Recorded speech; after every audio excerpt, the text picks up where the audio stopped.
आप सभी भाई बहनों का आध्यात्मिक ज्ञानात्मक चैनल की ज्ञान कक्षा में एक बार फिर स्वागत है। आज की चर्चा का विषय है सत्संग बार बार करते रहना चाहिए। फिर हमने नीचे क्या लिखा है, भावार्थ, और उसके भी नीचे हमने क्या लिखा है, शाब्दिक ज्ञान की एक्सपायरी डेट। देखिए, कभी कभी पिछले कुछ समय से हम कुछ इंग्लिश के शब्दों का भी ना इस्तेमाल कर लेते हैं, क्योंकि कुछ शब्द ऐसे इंग्लिश के हैं जो प्रचलन में अधिक आ चुके हैं। चाहे देखिए कोई पढ़ा लिखा है, चाहे पढ़ा लिखा नहीं भी हो, वो उन शब्दों का अपने जीवन में अक्सर इस्तेमाल भी करता है, समझ भी जाता है, और उनका एक विशेष प्रभाव देखिए, जो इंग्लिश के शब्द डालते हैं वो उतना प्रभाव कभी कभी वो हिंदी के शब्द डाल नहीं पाते। ये कभी कभी देखिए कुछ ऐसी स्थितियां बन जाती हैं। हालांकि देखिए, आज की वीडियो का जो एक नाम है, ये तो बहुत ही लंबा नाम है, लेकिन इस नाम में देखिए जो जो शब्दों पर हमने अपना ध्यान केंद्रित करना है, उसको हमने देखिए सफेद रंग से दर्शाया है। अब देखिए, सत्संग को हमने, क्योंकि अपने मनुष्य जीवन में तो सत्संग की ही विशेष एक महत्व है, और शास्त्रों में तो यहाँ तक कहा गया कि मनुष्य को अपने जीवन में बार बार सत्संग करना चाहिए, क्योंकि सत्संग करने के लिए ही मनुष्य जीवन मिला है।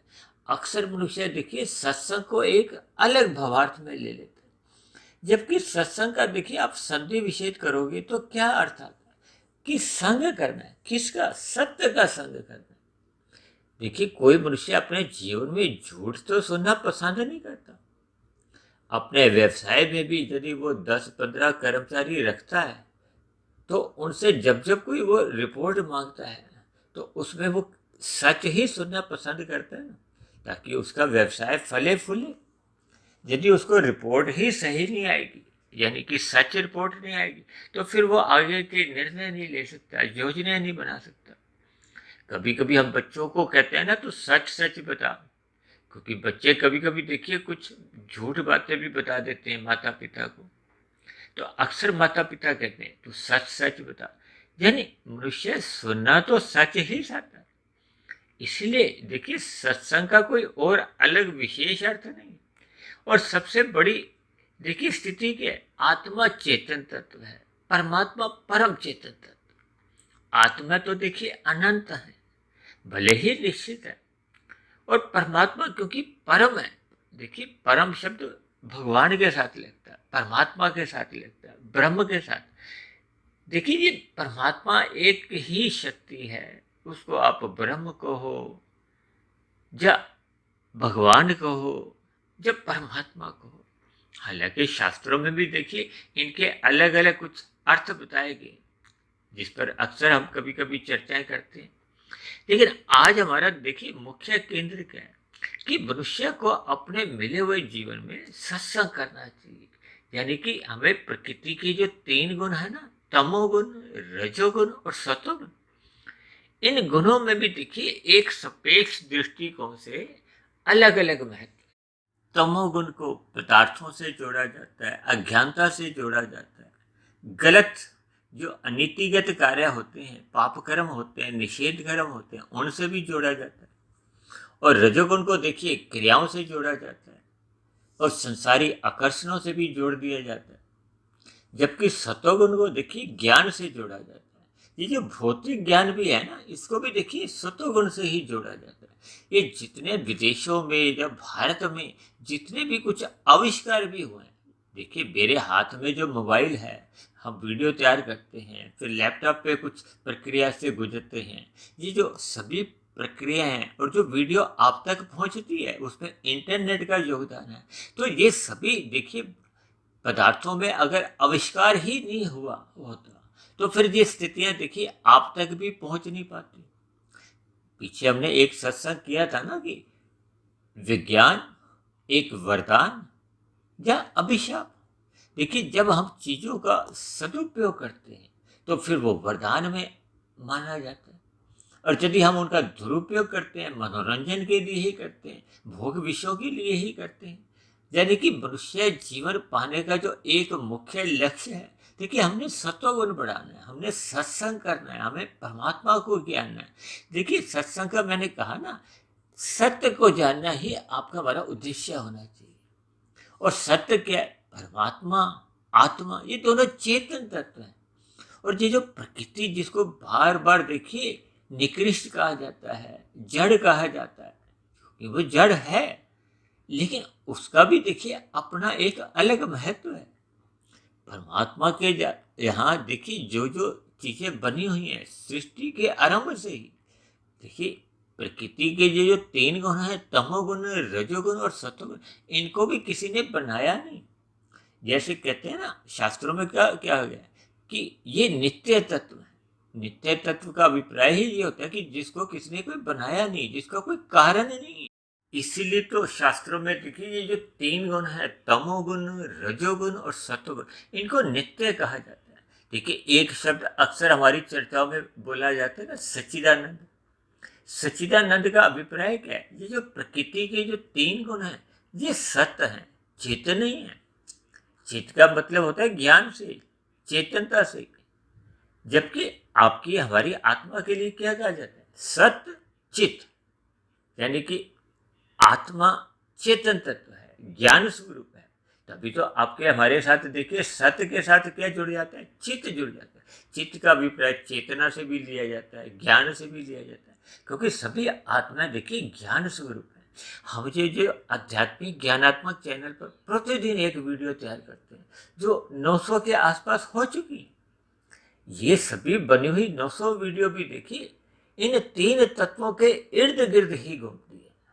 देखिए वेद शास्त्रों का जो अपौरुषीय ज्ञान कहा जाता है, उनसे जितने भी उपनिषद बने, पुराण लिखे गए, और भी देखिए मायातीत महापुरुषों ने जितने भी अपनी बातों को लिखा, देखिए परमात्मा का ध्यान लगाते हुए उन्होंने अनेक ग्रंथ लिखे जिनका आज हम देखिए लाभ उठा रहे हैं।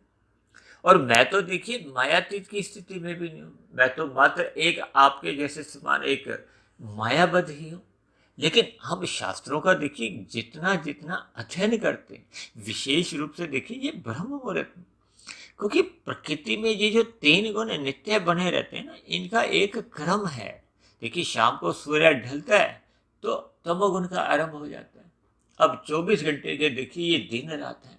देखिए कुछ दिन पहले हमने एक चर्चा की थी ना, ये प्रतिदिन 24 घंटे का जो एक क्रम बनता है। और मैंने तो इसके ऊपर एक चर्चा ऐसी भी की थी कि ये 4 युग प्रतिदिन ही आते हैं। और पीछे हमने देखी 24 तत्वों का ब्रह्मांड, 24 तत्वों के आपके हमारे 3 शरीर, 24 घंटों की आपके हमारा जो एक समय एक दिन का होता है। तो ये सभी स्थितियों को देखिए हमें ज्ञानपूर्वक समझना चाहिए। इसका अभिप्राय क्या है कि हमें बार बार सत्संग करते रहना चाहिए। सत्संग का अभिप्राय देखिए जब हम प्रकृति के 3 गुणों का एक चर्चा करते हैं, क्योंकि भगवान श्री कृष्ण ने तो इन 3 गुणों के ज्ञान को ही गुह्यतम ज्ञान कहा है। देखिए एक होता है साधारण ज्ञान, एक होता है विशेष ज्ञान, एक होता है विशेष का भी विशेष ज्ञान।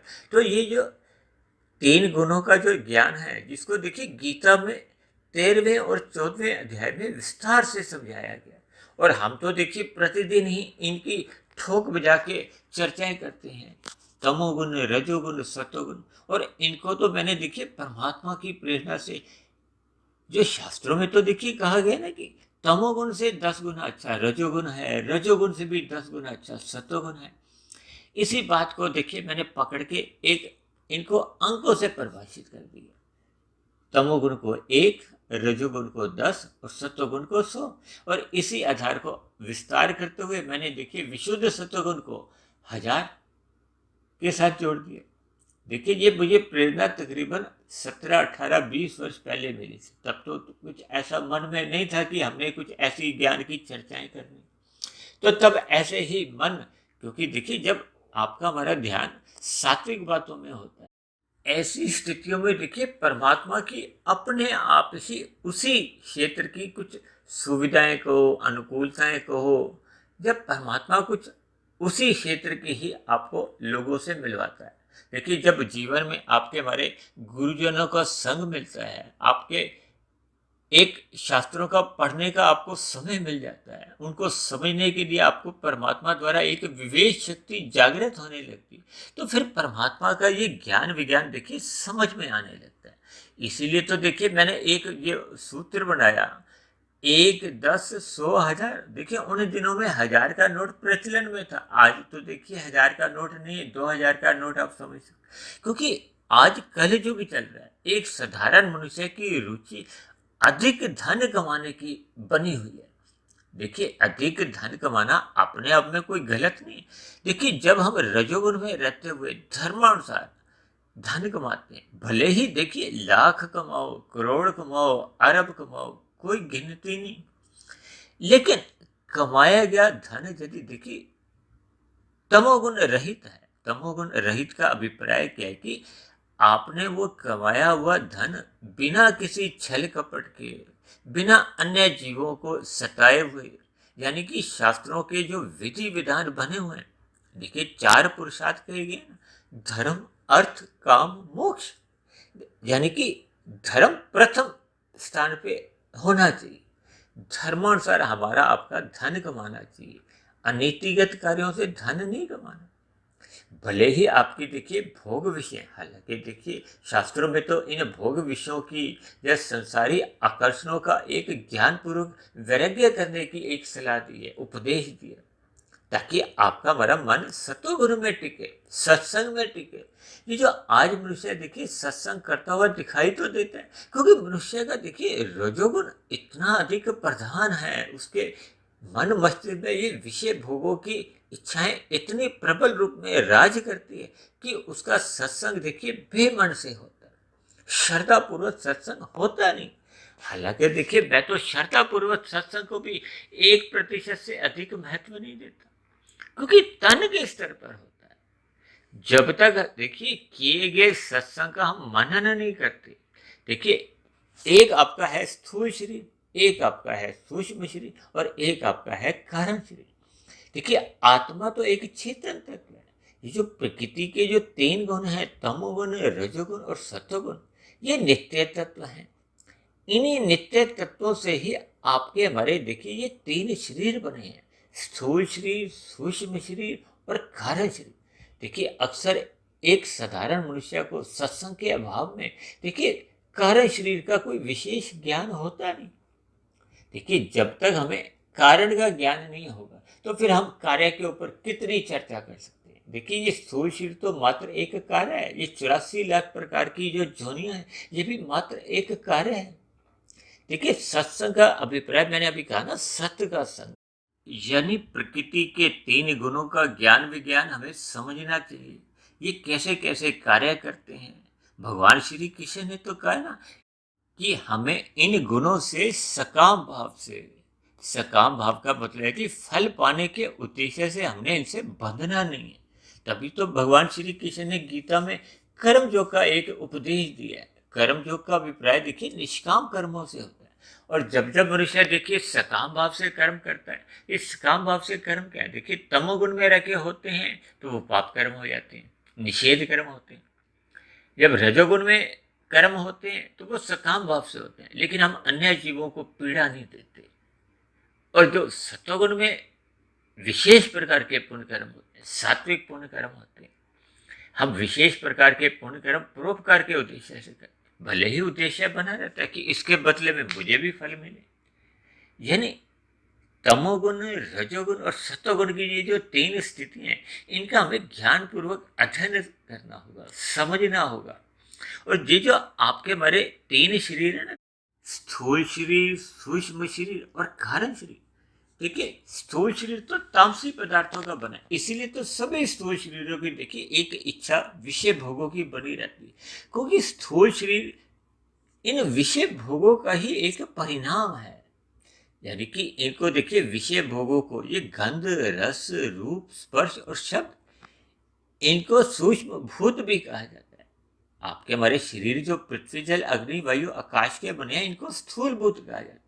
स्थूल का मतलब क्या होता है, देखिए जो एक प्रत्यक्ष रूप से जिसका आकार होता है। सूक्ष्म का देखिए कोई आकार नहीं होता, उसको समझना होता है। अब इसी तरह आपका हमारा एक कारण शरीर है। अब कारण शरीर को देखिए आप स्टोर रूम भी समझ सकते हो, क्योंकि जब जब हम देखिए सकाम भाव से कोई कर्म करते हैं तो उसका एक कर्माशय बनता है।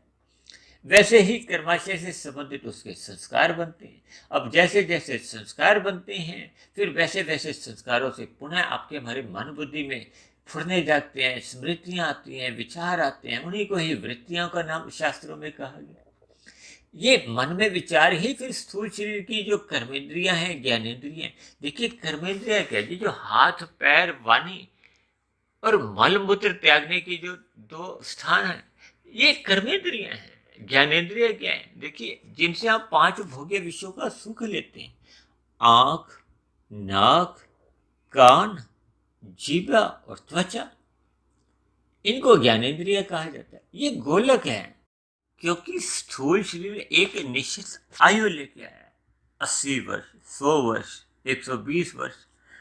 उसके बाद इस स्थूल शरीर की हालत आप समझते ही हो कि स्थूल शरीर एक शिथिल पड़ जाता है और मृत्यु आ जाती है। लेकिन अंदर का जो एक सूक्ष्म शरीर है और कारण शरीर है, ये फिर आत्मा और परमात्मा के साथ जैसी जैसी कारण शरीर की स्थितियां होती हैं, फिर नया जन्म मिलता है। ये 84 लाख प्रकार की जोनियों का देखिए एक जन्म मरण का सिलसिला चलता है।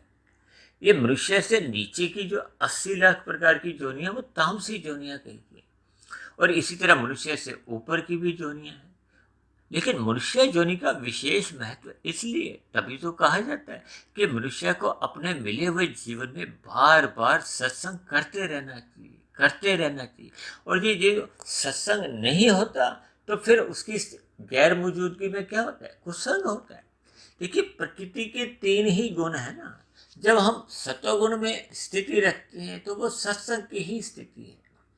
जब हम रजोगुण में आ जाते हैं, विषय भोगों में लिप्त रहते हैं, संसार के आकर्षणों से आकर्षित हो जाते हैं, ये संसार हमें मेलों की जो एक चकाचौंध में आप और हम जब घिर जाते हैं, उनमें लिप्त रहते हैं, उसी के लिए ही हम धन कमाते हैं। और उसी धन कमाते कमाते कब आपके हमारे जीवन में देखिए कुसंग आ जाता है, अनीतिगत कार्य हम करने लगते हैं। उस विषय भोगों का वेग हमें देखिए छल कपट ठगी हेरा फेरी चतुराइयां में लगा देता है, तो फिर मनुष्य तमोगुण में गिर जाता है। इसीलिए देखिए मैं अक्सर अपनी चर्चाओं में कह देता हूँ, देखिए हालांकि ये सभी शब्द शास्त्रों में मेरे पढ़ने में कहीं नहीं आज तक है, लेकिन मैं अपनी चर्चाओं में देखिए कुछ बातें शास्त्रों के सैद्धांतिक कथनों के आधार पर मैं संगति लगाता हुआ वर्तमान समय में देखिए जैसी जैसी आपके हमारी मन की स्थितियां हैं, उनको एक अच्छे संस्कार मिले, उसको एक अच्छी प्रेरणा मिले, ताकि आपके हमारे जीवन में सुधार आए। तो इसलिए देखिए मैं रजोगुण को अप्रत्यक्ष रूप से कुसंग कहता हूँ और तमोगुण को प्रत्यक्ष रूप से कुसंग कह देता हूँ। क्योंकि देखिए एक साधारण सा गणित है, जब जब हम देखिए सत्संग नहीं करते, यानी कि सत्वगुण में नहीं रहते, तो आपकी हमारी स्थिति क्या रहती है, यानी या तो हम फिर रजोगुण में रहते हैं या हम तमोगुण में रहते हैं। देखिए भले ही ये तीनों गुण नित्य बने रहते हैं। अभी मैंने कहा था ना कि देखिए शाम को सूर्य ढलता है तो 8 घंटे का तमोगुण आता है, फिर 8 घंटे का सतोगुण आता है। उसी एक सतोगुण के 8 घंटे के बीच में सूर्य निकलने से पूर्व के समय को हम शुद्ध सतोगुण ब्रह्म मुहूर्त कहते हैं, अमृत बेला कहते हैं। देखिए ये 3 गुण तो नित्य बने रहते हैं ना। इसी तरह सतोगुण का जब समाप्ति होती है तो फिर रजोगुण की स्थितियां आती है, 8 घंटे का रजोगुण आता है। ये 3 स्थितियां जो बनती है ना, देखिए एक उसकी मूल स्थिति होती है, एक वो गुजरे हुए गुण से प्रभावित होता है, और एक आने वाले गुण से वो अपनी स्थिति को खोने लगता है, कमजोर होने लगता है। बस इतनी सी साधारण सी बात है। देखिए गुण तो तीनों रहते हैं, क्योंकि ये नित्य सत्ता है। देखिए जैसे आत्मा नित्य सत्ता है, ऐसे ही प्रकृति के 3 गुण नित्य सत्ता है। ये तो इन 3 गुणों से जो 23 तत्वों का विस्तार होता है, जिससे ये कहते हैं ना, शास्त्रों में तो उसी को विकृति कहा गया। एक साधारण मनुष्य है तो देखिए पृथ्वी जल अग्नि वायु आकाश को ही प्रकृति का नाम देता है, जिसके आपके हमारे शरीर बने। देखिए ये अनित्य तत्व है। आपके हमारे जो 3 शरीर हैं, ये भी देखिए अनित्य हैं। इन तीन शरीरों की स्थिति भी देखी 23 तत्वों की है। जैसे ब्रह्मांड की स्थिति भी देखी 23 तत्वों में।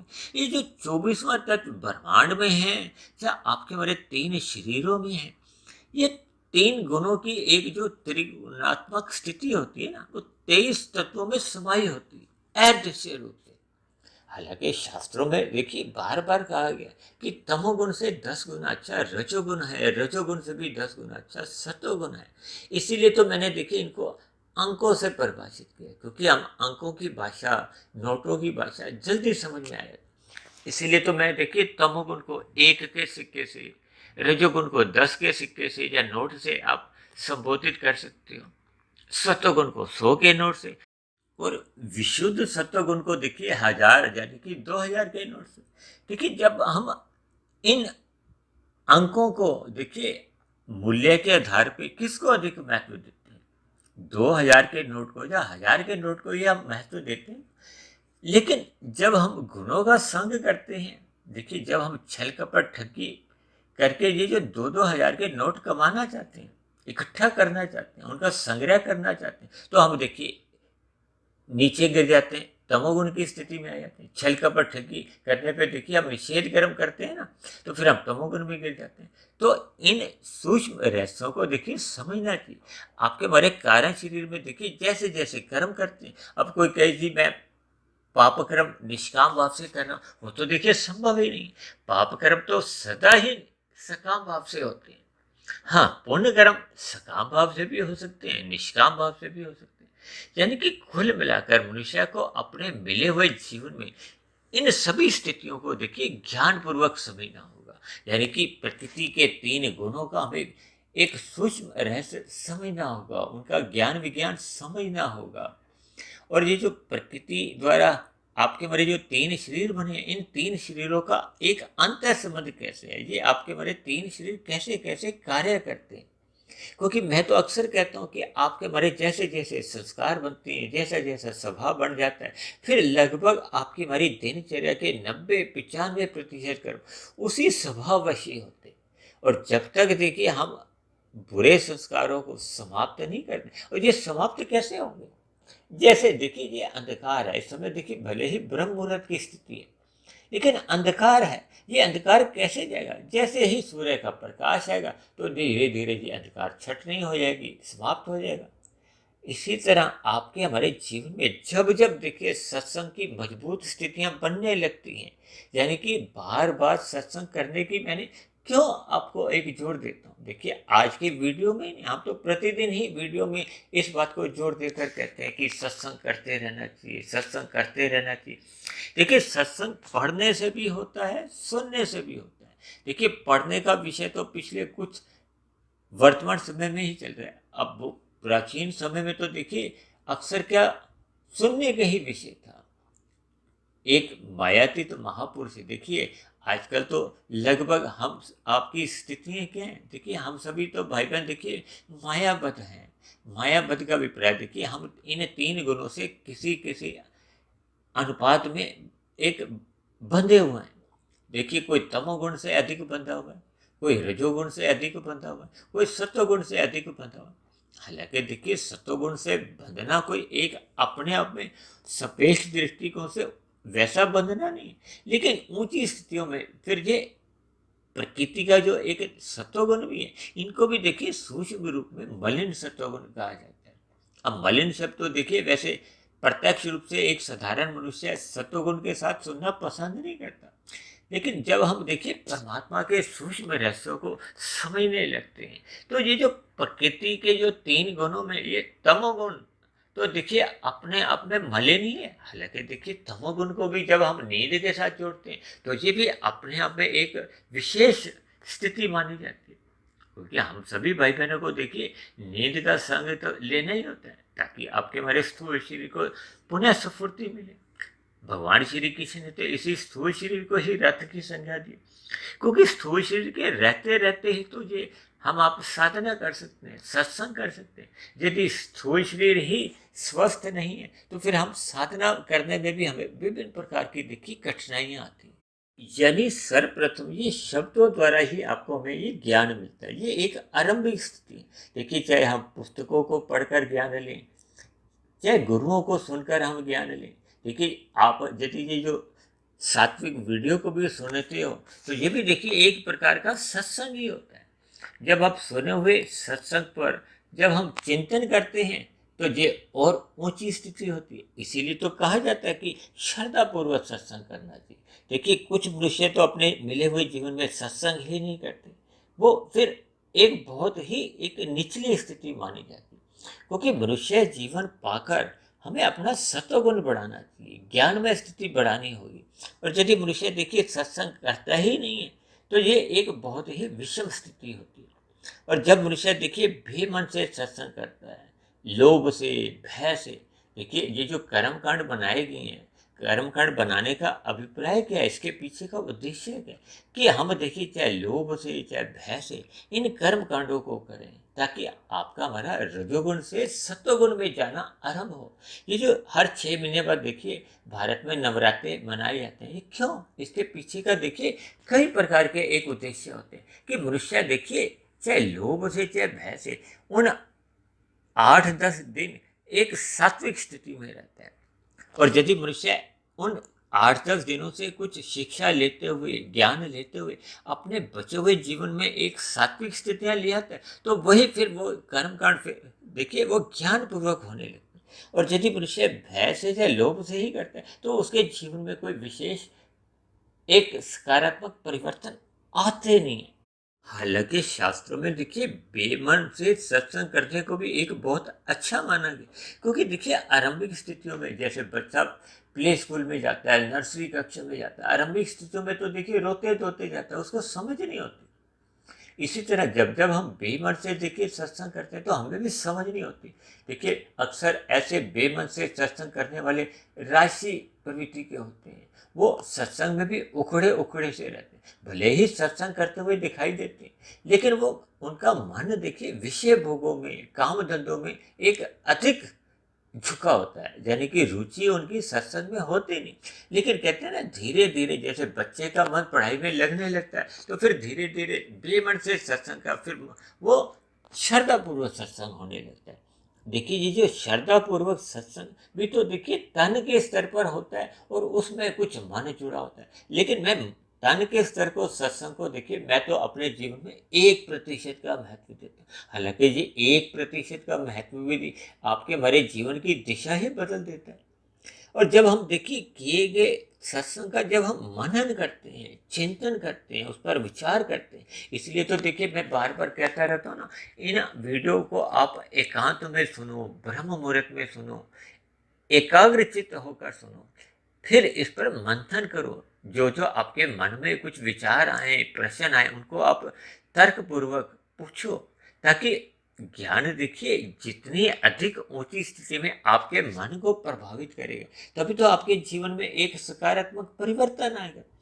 इसीलिए देखिए श्रद्धा पूर्वक किए गए सत्संग को 1%, और फिर जब ये मन के स्तर पर हम चिंतन करते हैं, तो फिर ये 10% की एक स्थिति आ जाती है, उससे 10 गुना और अच्छी मानी जाती है।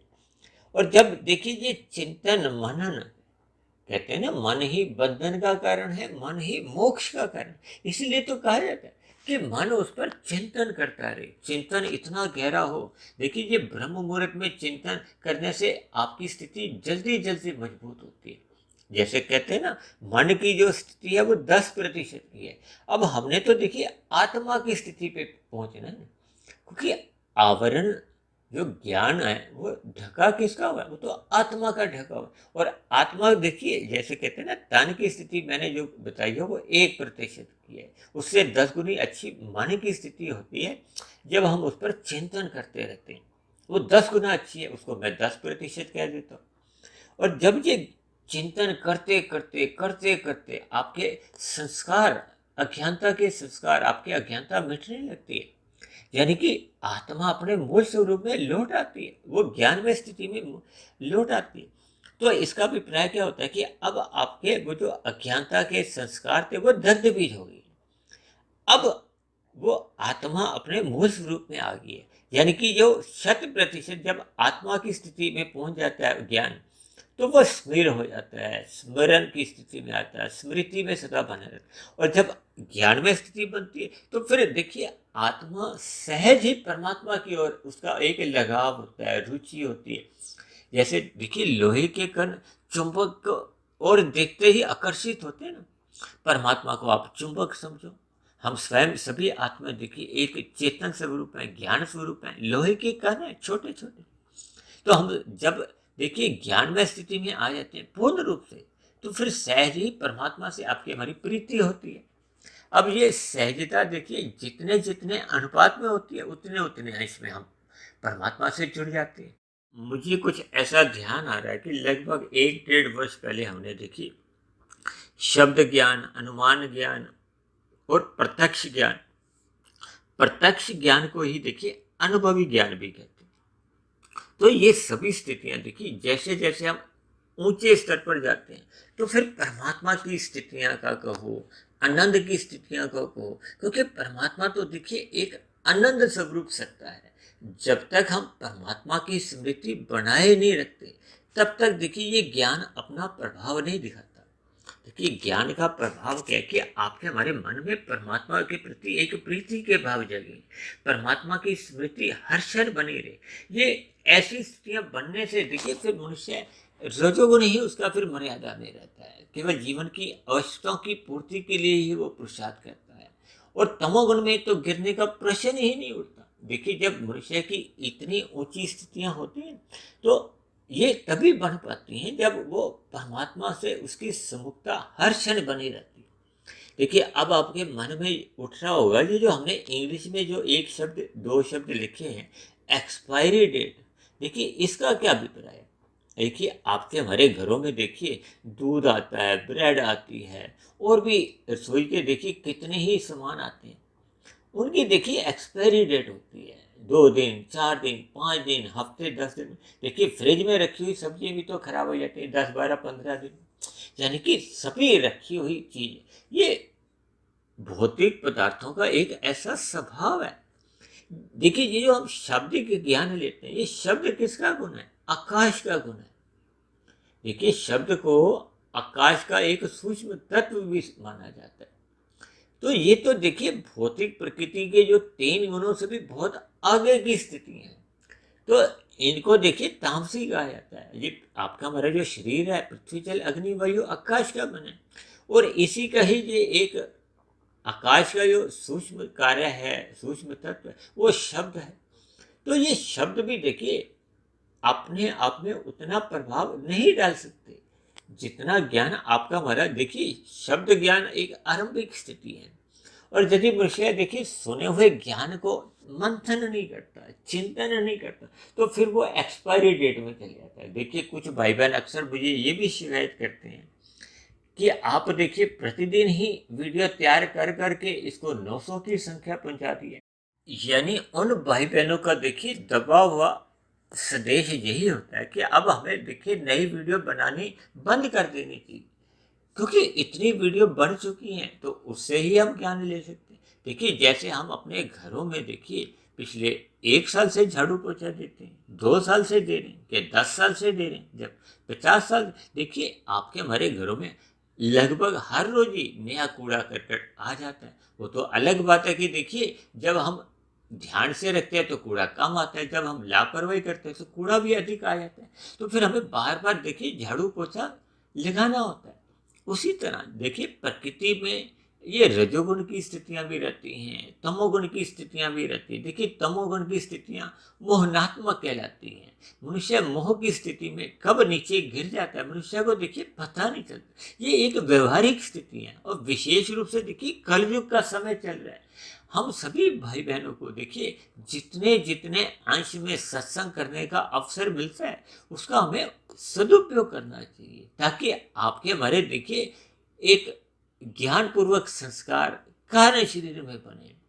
वो कारण शरीर में जैसे जैसे संस्कार अपनी स्थिति मजबूत करते हैं, तो जो पहले के देखिए पूर्व जन्मों के कहो या इसी वर्तमान मिले हुए जीवन की पहले की स्थितियों में जो हमने अज्ञानता के भोग के संस्कार बना लिए थे, वो फिर क्रमशः शिथिल होने लगते हैं, कमजोर होने लगते हैं। देखिए जब तक इन सभी बातों की हम सूक्ष्म रहस्यों को समझते नहीं, तब तक आपकी हमारी देखिए फिर आध्यात्मिक उन्नति एक गति नहीं पकड़ती। इसलिए मेरी आप सभी भाई बहनों से विनती है कि हम सभी भाई बहनों को श्रद्धापूर्वक सत्संग करते रहना चाहिए। सत्संग करते रहने का अभिप्राय ये है, भावार्थ ही ये। इसलिए तो देखिए आज हमने 3 शब्दों को सफेद रंग से दर्शाया। एक हमने सत्संग को, एक हमने भावार्थ को, और तीसरा हमने देखिए एक्सपायरी डेट को एक महत्व दिया, ताकि इस पर हम चिंतन करें। देखिए आपके हमारे घरों में जो दवाइयाँ भी आती हैं, किसी की एक्सपायरी डेट 1 साल की होती है, किसी की 2 वर्ष की, किसी की 3 वर्ष की भी। तो जब दवाइयों की भी देखिए एक्सपायरी डेट होती है, यानी कि भौतिक प्रकृति की भी देखिए सभी स्थितियों में पदार्थों की एक एक्सपायरी डेट होती है। अब आप देखो, ये जो सतयुग आता है, त्रेता युग आता है, द्वापर युग आता है, और वर्तमान समय देखिए कलयुग चल रहा है, इनकी भी तो देखिए एक एक्सपायरी डेट है। शास्त्रों में कहा गया ना, कलयुग 4,32,000 वर्ष का है। और तो और देखिए ये जो करोड़ों अरबों वर्षों का ये जो सृष्टि का जो एक स्थिति बनी रहती है, देखिए इसकी भी एक निश्चित आयु है, इसकी भी एक एक्सपायरी डेट है, जब इसकी प्रलय आ जाएगी। देखिए इन सभी बातों को देखिए हमें भावार्थ समझने होंगे, यानी कि मिले हुए जीवन में देखिए हमने अपनी स्थिति को मजबूत करना है, हमने ब्रह्म मुहूर्त में उठने का हमें स्वभाव बनाना है, सात्विक स्थितियाँ मजबूत करनी है, ताकि दिन में जब रजोगुण चल रहा होता है तो हम विषय भोगों की गलियों में फिसल नहीं जाएं, डूब नहीं जाएं। जब जब हम देखिए अपने रजोगुण को एक सत्वगुण की लगाम से एक नियंत्रण में रखते हैं, देखिए ये सत्वगुण को आप एक लगाम समझ लो, एक ब्रेक समझ लो, कुछ भी शब्दों से। देखिए भगवान श्री कृष्ण ने जो गीता में 5 घोड़ों की लगाम को अपने हाथ में रखा, यही तो एक संदेश दिया। जबकि देखिए परमात्मा तो देखिए मायातीत, यानी कि स्वयं अपने हाथ में लगाम रखे हुए हैं ना। इसका संदेश क्या है कि हमें अपने जीवन को गुरुओं की आज्ञा में कहो या शास्त्रों में जो विधि विधान विहित कर्मों की आज्ञा में अपना जीवन ढालना है। हमने ये जो निषेध कर्मों से बचना है, गुरुओं के प्रवचन सुनते रहना है, सात्विक वीडियो को भी सुनना है, जहाँ जहाँ हमें देखिए पढ़ने को मिले हमें शास्त्रों को पढ़ना चाहिए। इन सभी स्थितियों से देखिए आपके हमारी जो स्थूल शरीर की जो ज्ञानेंद्रिय हैं या भोग विषय हैं, वो नियंत्रण में रहते हैं। जब वो नियंत्रण में रहते हैं तो मनुष्य सहज ही फिर पाप कर्मों में गिरता नहीं है, क्योंकि ये जो पाप कर्मों में गिरना तभी संभव होता है, तभी ये स्थितियाँ ऐसी बनती हैं जब मनुष्य के जो विषय भोग अनियंत्रित हो जाती है। देखिए जब आपका ब्रह्म मुहूर्त में उठने का एक स्वभाव बढ़ जाता है, तो फिर आपकी जीवन की आवश्यकता तक ही सीमित रहता है। फिर वो भोग विषयों की इच्छाएं मन में उनको बढ़ाता ही नहीं है, उत्पन्न ही नहीं होने देता। और जब मनुष्य के मन में देखिए राजसी विषय भोगों की इच्छाएं नहीं जागृत होती, तो फिर मनुष्य की तमोगुण में गिरने की तो प्रश्न ही नहीं उठता। तो इन सभी स्थितियों को देखिए हमें ज्ञान पूर्वक समझना चाहिए, हमें श्रद्धा पूर्वक सत्संग करते रहना चाहिए, ताकि मिले हुए सत्संग का, पढ़े हुए सत्संग का हम मनन करते रहें। और मनन इतना गहरा होना चाहिए कि ये आपकी हमारी आत्मा पर जो आवरण है, मन रूपी आवरण है, वो समाप्त होते जाएं, आत्मा अपनी मूल स्थिति में आ जाए। जब आत्मा अपनी मूल स्थिति में आ जाती है तो फिर उसका परमात्मा से देखिए एक सजातीय संबंध है, सहज ही उसकी प्रीति होती है। तब आपके हमारे देखिए कारण शरीर में एक शुभ संस्कार बनते जाते हैं। वो शुभ संस्कार बनते बनते देखिए एक ऐसी स्थिति आ जाती है जब कारण शरीर में अज्ञानता के भोग के सभी संस्कार दग्ध बीज हो जाते हैं, तो कारण शरीर की समाप्ति हो जाती है। जब कारण शरीर समाप्त हो जाता है तो सूक्ष्म शरीर भी समाप्त हो जाता है, और सूक्ष्म शरीर के समाप्त होने के साथ साथ देखिए ये जो स्थूल शरीर तो एक प्रारब्ध लेके आया, सभी के ही समाप्त हो जाते हैं। आप साधना करो या नहीं करो। इसी तरह देखिए, जब मनुष्य भोग विषयों में भी लिप्त रहता है तो उसके जीवन का भी एक समय आता है कि जब उसके स्थूल शरीर का मृत्यु आ जाती है। तो इन सभी स्थितियों के देखिए भावार्थ हमें समझने चाहिए, ताकि मिले हुए जीवन को हम सफल कर सकें, सार्थक कर सकें, शुद्ध कमाई कर सकें। तो ऐसी सभी शुभ स्थितियाँ तभी बन पाती हैं जब मनुष्य अपने मिले हुए जीवन में सत्संग श्रद्धापूर्वक करता रहता है, उस पर मनन करता रहता है और आत्मा पर जैसे जैसे जो मल रूपी आवरण है उनको समाप्त करने में ही अपना जीवन लगा देता है। तो देखिए, ऐसी सभी शुभ स्थितियां हम सभी भाई बहनों के जीवन में भी बने। इन्हीं शुभ कामनाओं के साथ आज की चर्चा विशेष को अब हम यही विश्राम देते हैं। यदि बनी हुई वीडियो आपको ज्ञानवर्धक लगती हो, प्रेरणादायक लगती हो, परमात्मा से जुड़ने में सहायक बन रही हो, आपके अंधविश्वास दूर करने में मददगार लग रही हो, तो मेरी आप सभी भाई बहनों से विनती है कि इन बनी हुई वीडियो विशेष को आप अधिक से अधिक भाई बहनों में शेयर करो, ताकि अन्य भाई बहनों का भी देखिए सात्विक दिनचर्या बने, सभी भाई बहनों के जीवन में आध्यात्मिक उन्नति होना आरंभ हो, समाज में एक सात्विक स्थितियां बने, यानी सतोगुण का विस्तार हो। उस सतोगुणी वातावरण में ही हम सभी भाई बहनों का सुखमय जीवन बीते, परमात्मा में सदा प्रीति बनी रहे। और यदि मेरी बनी हुई वीडियो विशेष पर आपको किसी प्रकार की कोई शिकायत हो, मेरी कही गई बातें आपको तर्क संगत आदि अधूरी लगती हो, या वीडियो संबंधित आपके मन में कोई प्रश्न उठ रहे हो, या मेरे आध्यात्मिक ज्ञानात्मक चैनल के प्रति आपके मन में कोई सुझाव आ रहा हो, इन सभी स्थितियों को, बातों को आप नीचे दिए गए कमेंट्स बॉक्स पर जाकर लिख सकते हैं। तो अब चर्चा विशेष को यहीं विश्राम देते हैं। कल फिर मिलते हैं एक नए विषय को लेकर, एक नए संदेश के साथ। तब तक आप सभी भाई बहनों का बहुत बहुत धन्यवाद।